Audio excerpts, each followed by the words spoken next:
రుచుల పుస్తకం ఛానల్కి స్వాగతం అండి. ఈరోజు నేను మీకు ముందుకు మరో సరికొత్త వంటకంతో వచ్చేసానండి. అసలే స్కూల్స్ తెరిచేశారు కదా, ఈ టైంలో పిల్లలకి చాలా రకాల స్నాక్స్ అనేది అవసరం ఉంటుంది కదా.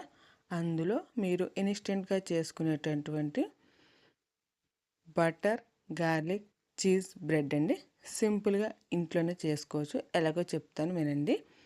ముందుగా దీనికోసం అండి 1 టేబుల్ స్పూన్ టమాటా తీసుకున్నాను.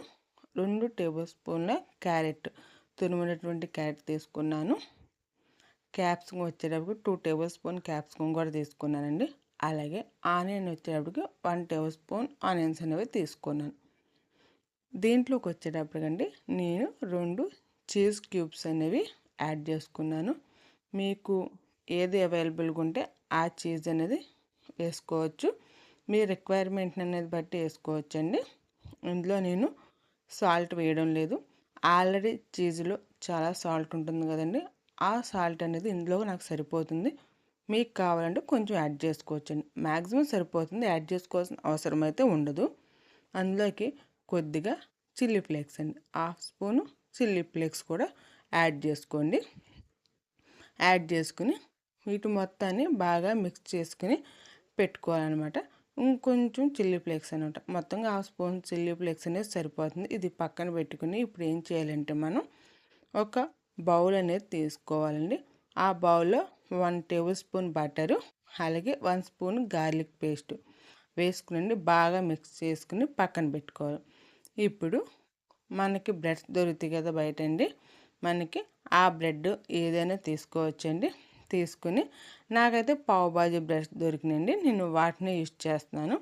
దాని మధ్యలో 4గా కట్ చేసి మనకి బటర్ గార్లిక్ పేస్ట్ ఏదైతే ఉందో దాన్ని మనకి 4 పార్ట్స్లోను, అంటే కట్ చేసినటువంటి 4 వాటిలోనూ చక్కగా అప్లై చేసేసుకోవాలండి. అలాగా నేను 2 అప్లై చేసుకున్నాను. నేను చేసేది 2కి సరిపోతుందండి చక్కగా. ఇప్పుడు ఈ స్టఫింగ్ ఏదైతే ఉంది, ఈ స్టఫింగ్ని ఆ 2 బన్స్లోకి మనం సరిగ్గా పెట్టుకోవాలండి. జాగ్రత్తగా పెట్టుకోండి. ఇవి కొంచెం బాగా ఫ్లఫీగా ఉండడం వల్ల ఇడిపోయే ఛాన్సెస్ ఉంటాయి కాబట్టి మీరు బేస్ అనేది పెట్టుకుని బాగా అడిగి కట్ అవ్వకుండా చూసుకొని పెట్టుకోండి. విడిపోయింది అనుకోండి, విడిపోయినా ఏం లేదు, తినడానికి బాగానే ఉంటుందండి. అలా పెట్టుకోండి.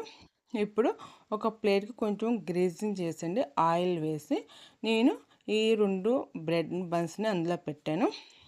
ఈ పక్కన పెట్టి మనము దీనికోసం ఒక మూకిండండి 2 మినిట్స్ అనేది ఫ్రీ హీట్ చేసిన మూకుల్లో వీటిని పెట్టేశానండి. పెట్టేసి దానిపైన మూత కవర్ చేసి లో టు మీడియం ఫ్లేమ్లో 5 మినిట్స్ ఉంచానండి. లేకపోతే మీకు అందులో చీజ్ మెల్ట్ అయ్యే వరకు ఉంచుకోవచ్చండి. ఉంచుకుని చూసారా, చక్కగా చీజ్ మెల్ట్ అయిందండి, ఎంత కలర్ఫుల్గా కనిపిస్తుందో కదా. ఇన్స్టెంట్గా ఈజీగా ఇంట్లో బన్స్ బ్రెడ్ ఉంటే ఈజీగా చేసుకోవచ్చు. అది కొంచెం స్టిక్ అయిందండి, అంటే చీజ్ అందులోకి కొంచెం మెల్ట్ అయ్యి కింద కారిపోయిందండి, అందుకని అది స్టిక్ అయింది. కొంచెం కదిపితే వచ్చేస్తుందండి. మన చీజ్ కదండి, మరి మనం తినేదే బ్రెడ్ గార్లిక్ చీజ్ కదా. మీరు కూడా ట్రై చేసి ఎలా ఉందో నాకు కామెంట్ చేయండి. అలాగే లైక్ చేయండి, షేర్ చేయండి, సబ్స్క్రైబ్ చేయండి. మీ వాల్యుబుల్ కామెంట్స్ తప్పకుండా తెలియచేయండి నాకు. మీరు మరిన్ని వీడియోస్ కోసం నా ఛానల్ సబ్స్క్రైబ్ చేస్తారనుకుంటున్నాను అండి. నా ఛానల్ చూసినందుకు థ్యాంక్ యూ.